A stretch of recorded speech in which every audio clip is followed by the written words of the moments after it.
Hi everyone, welcome to my channel, Free Speech, daring to speak up for the causes that matter. Today we're diving into something that goes way beyond unusual conversation. We're talking about invisible world.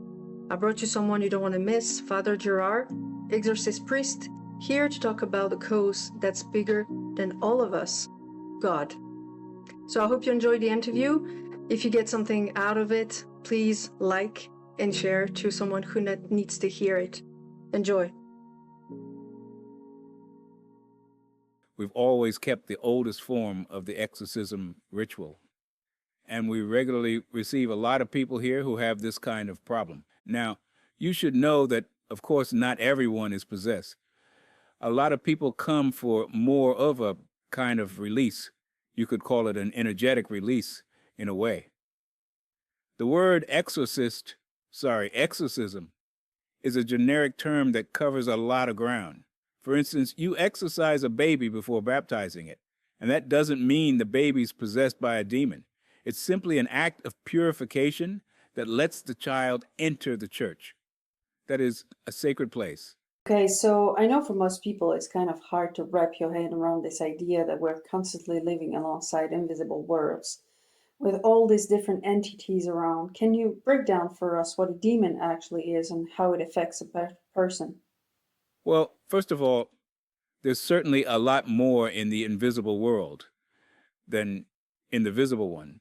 But since it's invisible, we just don't see it. Now, it's not impossible that some people have a particular sensitivity that gives them access to certain layers of the invisible world. What we call a demon is really just a vibration that we've put a particular image onto, because human beings need images. They have to name things to give them existence. And basically, we can describe these vibrations as negative. They're low vibrations that get into human beings simply through the law of vibrational affinity, meaning if you don't open the doors, well, nothing gets in.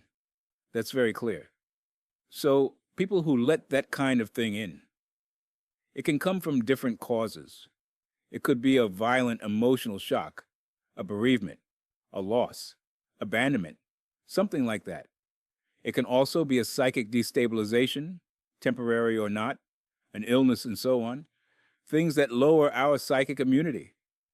The same way that lowering our physical immunity can open the door to illness. It's the same thing on the psychic level.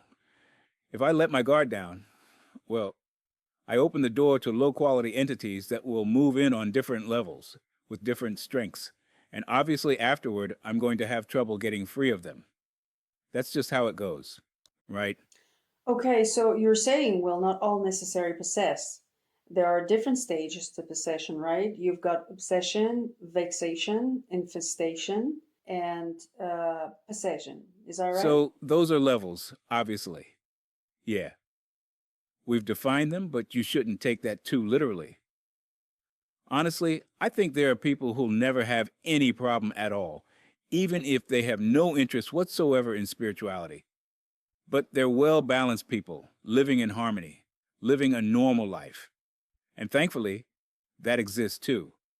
And those people, well, they're not at any risk at all, because their life is simple, straightforward, in the light. Got it. So, can someone be a beautiful soul, be in a good vibration, and still get caught off guard just because they don't know about that seduction, the way this entity operate?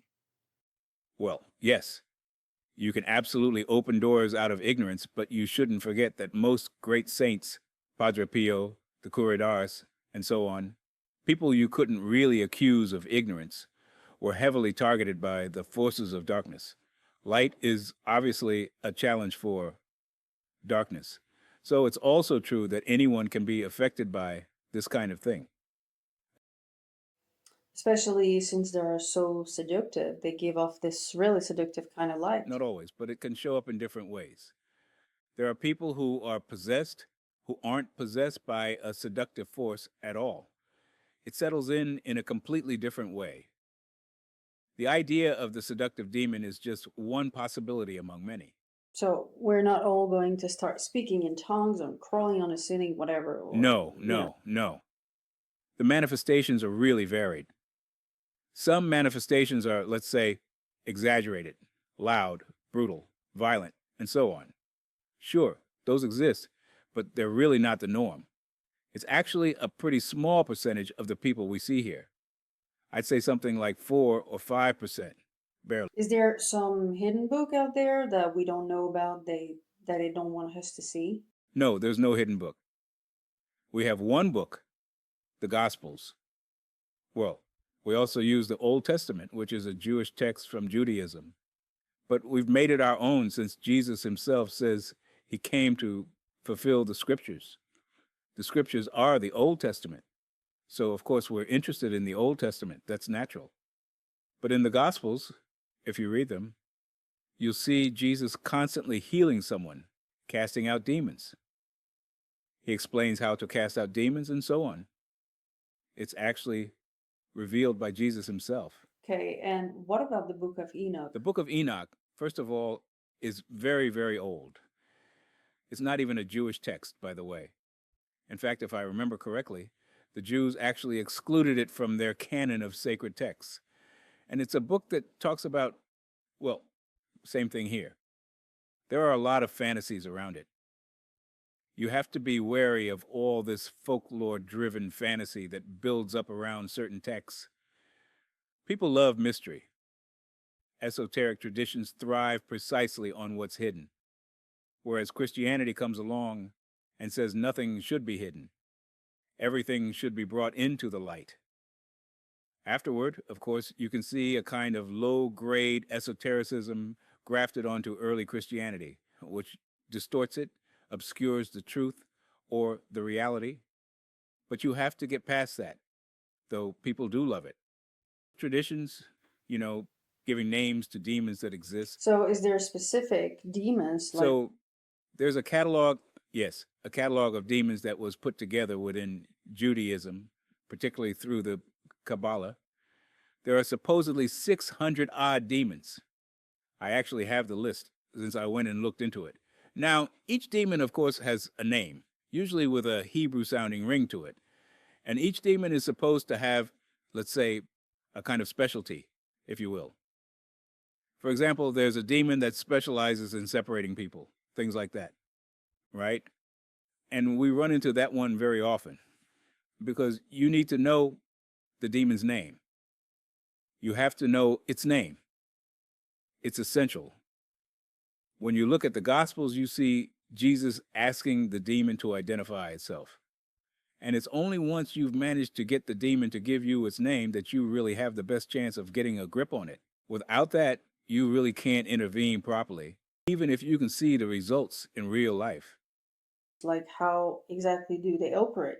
Through marriage, through violence? What you need to understand is that an entity, whether it's demonic, more or less demonic, whatever, first gets into a person through the law of vibrational affinity.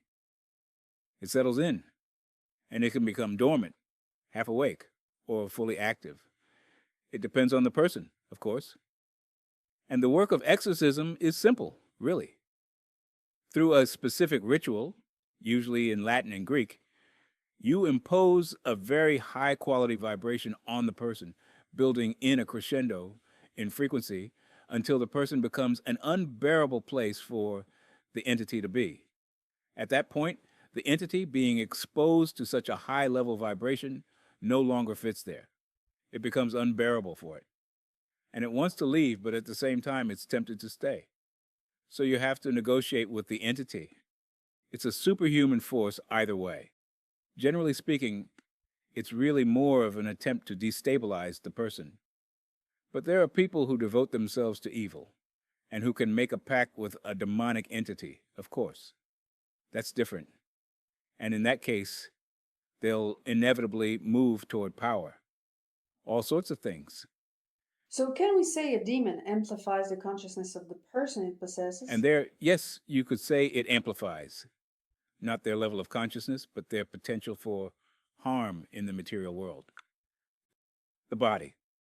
The body is always what's possessed when possession happens. In fact, in the ritual, the exorcist says, "Come out of this body." We don't say, "Come out of this soul." Because, and this is reassuring in a way, the soul is precisely the one place a demon can't get into. The soul belongs to God. So it can't be, well, it can be disturbed by a demonic presence, sure, disturbed, of course, but it can never change ownership. All right, but when people say making a pact with the devil, selling your soul to the devil, what does No, that not at actually all. mean? You can't really give your soul to the devil. What you give is part of your soul to the devil, but there's always a part that remains God's. So the expression selling your soul to the devil isn't entirely accurate. It's partly true, but not completely accurate. When you make a pact with a demon, it's a pact that lets demons take hold of your mind, your intellect, all sorts of things you have inside you. Got it. Okay, so there's no such a thing, archangels possessing bodies to help people really thrive for the good. I mean, archangels are all positive spiritual entities. There's no such thing as a truly demonic archangel. And really, you have to see all of this as vibration. We're the ones who've put images onto those vibrations. Take the Archangel Michael. It's a vibration, but we turned it into a warrior. Then there's Gabriel, the messenger, and so on. But all of that, they're vibrational phenomena. Human beings just need to make things concrete, to bring into matter things that exist outside of matter. So, charismatic, influential people, they can be seductive because they're tapping into these entities for their own benefit, right? Well, maybe not. There are people who can have influence over others simply because they have a particular charisma, because they're people rooted in love and kindness and light. In that case, charisma works in a very positive way. That's actually the same dynamic you see with saints, male and female, in the Christian record, yes. And those people obviously lived in the light. They did a tremendous amount of work on themselves so as to reach out to others, to serve others. Because really, there's only one way to live. What would be the point of a life spent only looking after yourself? We only exist in relation to others. We're constantly in relationship. I've heard that some people really did choose the flip side, that they choose darkness after being saint. That almost never really happens. It's more the opposite that happens. People who start out in darkness and then move towards sainthood. But I can't think of a single case of a saint. At least not one recorded by Christianity. I can't recall a saint who later went astray. Generally, it always goes the other way. Now, it's not impossible to find someone who, at some point in their life, is genuinely charismatic, authentically spiritual, in the broadest sense of the word, and who later gets caught up, trapped by the material world. That's certainly possible. Speaking of dehumanization, the first time we talked, I brought up that spiritual guru who really went down a dark side named Bentinho Massaro. Can you tell us how you met him, and did you sense this downfall coming at some point? I met him years and years ago. I think I was giving a talk in Montreal. I don't quite remember where exactly. And actually, he was giving a talk at the same hotel as me, just on a different day, a day or two later. So I went to listen to him, and I found he was someone with, how should I put it, a beautiful energy, a beautiful light. On top of that, what he had to say was extremely interesting. And on top of that, he was very young too. He had a lot of success with a certain audience. He was very appealing on every level, physically as well as mentally. He showed all the traits of what you might call, in quotation marks, a spiritual master. Especially since, as far as I remember, he was developing some really interesting aspects of spirituality. And I'll admit I took some interest in him. Do you remember those aspects? Honestly, not really. I think he talked a lot about consciousness and so on, but I'll admit, I did follow him for a few months after that meeting. And then after that, I completely lost track of him. It's one case among so many others, of course. Because there are people who are lucky enough to have a very open consciousness very early on. So it's a blessing, but it's also a serious danger because they haven't had enough experience yet with the material world, with sexuality and so on. And so it's very hard to handle both at once. And sometimes there's also the issue of power, of money, the feeling of having power over others, and so on. That can really throw quite a few people off. And it's not always a good thing to have an awakening of consciousness that's maybe too premature. So maybe part of his own ignorance is what led him there, right? In that category of people, you find both the best and the worst. But that's normal. That's just human nature. Yeah, he thinks he's communicating with extremely advanced entities. If he says so, maybe it's possible. But what you look at afterward is the tree by its fruit. And you have to look at what the person actually produces. Yeah, because you have to know to master it, manage it, understand it. So maybe it was partly his own ignorance that led him to make You have a to contract. look, there's what someone says, and there's how they actually live. There has to be consistency between the words and the way of life. Otherwise, well, that's the issue of posturing versus being a fraud. So a lot of these people, whatever the field, you find them in every spiritual tradition, every religion, everywhere. I'd even say you have to extend that to the whole of human society. Because it's true in politics. It's true in every field. There's the rhetoric, and then there's how that rhetoric is actually put into practice. The moment there's a gap between the two, well, you're dealing with a fraud. Maybe he's just a predator. Sure. The scriptures themselves told us this. But that's the problem of false prophets. We're now entering the age of false prophets, meaning a lot of people show up claiming the truth. And sometimes it actually works at first, because in the beginning, the person might well be perfectly sincere. And then over time, a drift sets in. And if people aren't aware of that drift, well, they keep following someone who's actually steering them into a completely different adventure. That's obviously the problem with cults. People who let themselves get completely mentally taken over because they lack discernment. And then with some gurus, this might well be the case with Massaro. There's also the fact that since he's a good-looking guy, let's say, he might well make women's hearts flutter. And in that case, well, he's acting basically like a showbiz star. It's the same thing. In showbiz, you've got singers, actors, and so on, who draw in all kinds of people who lose all discernment because they're caught up in unconditional admiration. But without going that far, it's simply that the person is charismatic. They're charismatic, they have a lot of magnetism. So you don't necessarily have to see a demonic influence there, unless the person has actually devoted themselves to evil. And in that case, they establish a kind of power. They like to weigh on others. They might even take advantage of others and strip away their freedom. And at that point, yes, you could imagine a demonic influence at work there. Yeah, looking at everything that's come out about this controversy. Could you exorcise someone like that, for instance? Would you be able to exorcise him? First of all, the person would have to feel the need for it. Because you can't exorcise someone who isn't aware they're harboring a low-quality entity. The person has to have that sense of harboring something. They have to be suffering from it. And generally speaking, someone who's harboring a demonic entity does suffer from it. It manifests as suffering. And they urgently ask to be freed from it.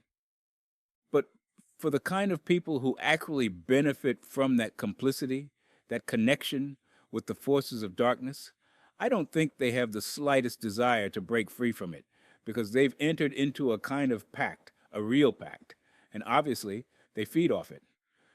Of course, we all have both darkness and light within us. And which one wins out, darkness or light?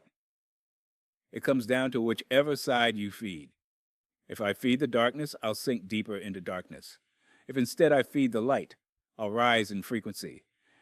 And yes, that's actually something we've observed. That's what I've heard, I think, that there are people who've done a ton of harm and never face any blowback for it.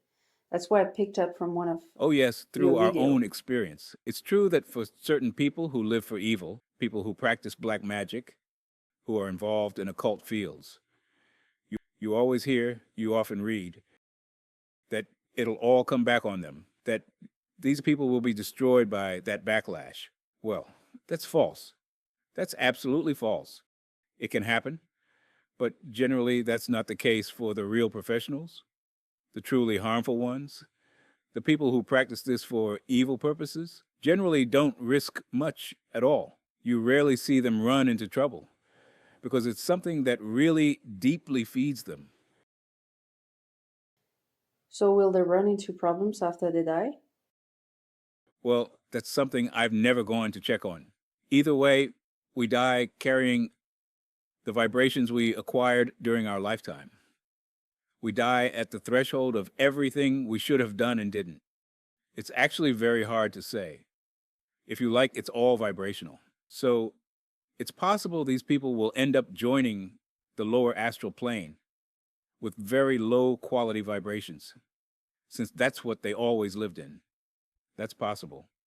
But all of this is a very hard area to explore. A lot of people talk about it without really knowing what they're talking about. I prefer to talk about what I actually know, and I've sometimes come close to that threshold myself, but I've never crossed it. Yeah, so this is the best advice you can give to people who've chosen darkness. Just repent. So there's really no advice to give them, because they don't need any. They know exactly who they are and what they're doing. So there's no advice to give them. It's really more about praying, maybe, and hoping that one day their consciousness might open up to better quality frequencies, and that they come to understand that maybe they've gone astray onto a path that doesn't actually bring them satisfaction or happiness. Because you shouldn't assume these people are happy either. They're caught in a kind of hell, a chain of endless desires. Desires they're in a position to satisfy instantly. But a satisfied desire breeds frustration, which breeds a new desire. And really, they're trapped in a vicious cycle, and their happiness really only exists in this kind of endless chase after satisfaction. And, well, that can sustain a life for a while. Can it sustain an entire life, though? Can a person stay relatively balanced for years and years, functioning that way? Personally, I don't think so. It can lead down paths like madness or things of that kind. These are also often people who constantly need to prove their power to themselves. They very easily fall into addiction, drugs, or something else. Honestly, I think these are people who rarely end their lives peacefully. So can any kind of evil be exorcised? Provided the person who's a victim of it actually wants to get out of it. Provided they consider it to be bad in the first place. If at some point the person realizes she's gone astray onto a path that's bringing her a lot of trouble, that's not making her happy, and so on, she can start questioning things and then realize that she's gone off track, of course. Yes. And that she's hurt others too. And at that point, you can imagine a kind of redemption. It's fairly rare, but it must exist. In fact, there are many examples of people who went from being quite far astray to actual sainthood. Well, without going too far down that road. But when you look at, say, St. Francis of Assisi, for instance, who started out living a fairly dissolute life, doing all sorts of reckless things. And then one day, well, he encountered the light, and he completely changed his life. Well, that's it. Mind you, he hadn't sunk that low to begin with, far from it. But there are people who go to extreme lengths. I think once a pact has been made with the forces of darkness, it becomes very, very hard to turn back. So, Okay, all right. Well, we've covered a lot of ground. This was really rich. We could obviously keep going on this forever. What would you add as a closing thoughts to help people protect themselves? How do they protect themselves from all this? as I was saying earlier, it only gets in if the doors are open. So, you need to avoid opening those doors, right? Now, listeners, you know what to look out for. So, the whole problem comes down to not opening the doors. And for that, well, really, there's just one thing. It's a matter of behavior. You know what sin means in the Christian religion.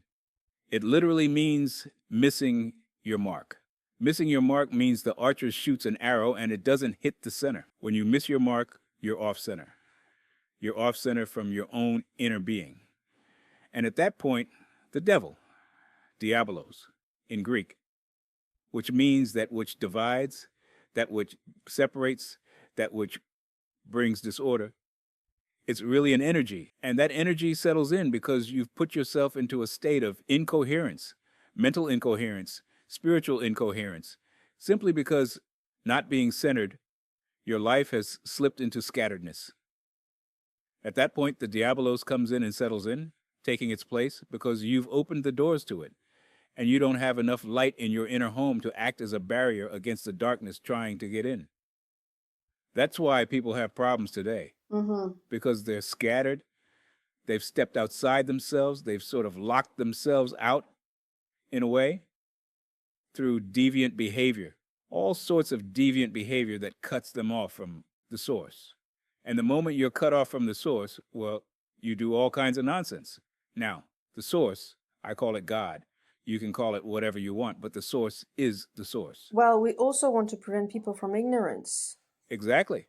Ignorance is ignorance. You can't judge someone simply for being ignorant.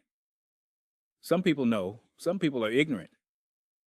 And it depends what kind of ignorance we're talking about. Of course, not all ignorance is the same. There's ignorance in relation to book knowledge, and ignorance in relation to deeper understanding. Ignorance of book knowledge simply means I haven't learned enough at school, or on my own from books, for example. But even there, you have to be careful. I might read every book there is, and when I close the last one, I'm actually more foolish than when I opened the first, because I haven't actually learned anything. True knowledge isn't book knowledge. It's precisely that deeper understanding. And that understanding is an ever-growing opening of consciousness as I dismantle my fears. Fear is the only obstacle standing between me and spiritual understanding. And as I move forward, as I have less and less fear, especially the ultimate fear, the fear of dying, since that's really my ego that's afraid, because the ego is always afraid of disappearing. As I move forward, and my ego shrinks, diminishes, little by little my consciousness, my understanding, naturally takes up more space, and little by little I draw closer to realization, as much as that's possible. And does prayer help with that too? Well, of course, prayer is a dialogue. Prayer is an ongoing dialogue you can establish between yourself and the divine. Of course, there are all kinds of prayer. There's the prayer of request, when I need something, and the prayer of thanks, when that request is granted. There's also the simple morning prayer, just because the sun rose that morning, which might not happen one day. Who knows? I think we should spend a lot of time in what's called the prayer of thanksgiving. Being grateful simply because we're here, because things are going well, because we're surrounded by good people, because we're able to help others. All of that is a tremendous source of happiness. And that happiness, well, it's about actually feeling it, living it, being conscious of it. That's a form of prayer in itself. And then there are prayers where you ask for nothing at all. Deep meditations where you're simply present. It's a bit like what's called, in Catholicism, adoration of the Blessed Sacrament. You're there in the presence of the host itself, the real presence, and you're there in the presence of presence, with a capital P. And you ask for nothing, you request nothing, you don't even give thanks. You're simply there, in a kind of silent dialogue with the divine dimension, and it brings us an enormous amount. It's something very powerful if you manage to experience it in that stillness of the soul. Because the soul, every now and then, needs to rest. And what about the spirit? You see, the soul has these two elements. There's the anima, which comes from the Latin animus, meaning movement. That is, it's the energy that allows us to move. That's actually where the word animal comes from. And when we die, well, of course, that animating part disappears since we're dead. But what remains is the subtler part of the soul, which is the spirit. In fact, when you read the scriptures, at the moment Jesus dies on the cross, it doesn't say that he dies or that he gives up his soul. It says he gave up the spirit, meaning since the more material part no longer has any reason to exist. So what about the Antichrist then? Well, the Antichrist is everything in scripture that acts against Christic forces, and it can manifest in all sorts of different ways. I think that's a topic for another time. It's a much more complicated, much more complex All right, subject. yeah. Thank you very much, Father. See you Thank soon. you. Bye. Goodbye.